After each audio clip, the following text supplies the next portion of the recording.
जय जगन्नाथ सांग मैंने आज पनीर रे गोटे स्पेशल आइटम बनवा आसन देखा एपटे आमर बेसन एपटे आमर पनीर कटा चली पीस पूरा करा स्लाइस पीस गुड़ा पूरा स्टिक टाइप एपटे हलदी मसला मसली सब आमर नहीं सब प्रकार मसला मसली बेसन रे पड़ी गोला हे बर्तमान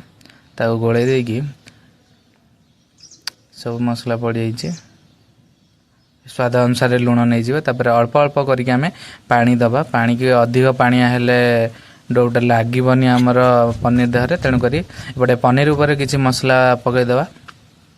मसला को भल भाव गोल देकी पनीर को हलदी लुण स्वाद अनुसार लुण टी भी पकई एबे धीरे धीरे करी पानी मिसेबा आमर बेसन रे बेसन आमर जमती पानी हम नहीं पूरा स्लरी टाइप रहा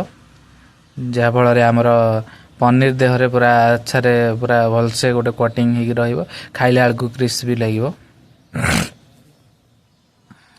पूरा आराम से गोड़ा चली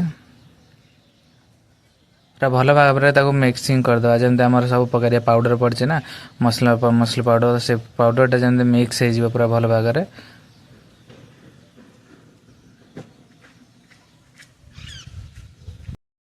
एबे बेसनटा पूरा देखो आमर पूरा भल भाव में पूरा मिक्स हो पूरा स्लरी टाइप रही जमती कि पनीर देहर पूरा कोटिंगटा लगे ए गोटे गोटे पनीर आम नवा पकईकी पूरा आराम से पूरा कोटिंग है भाया लगिला भाया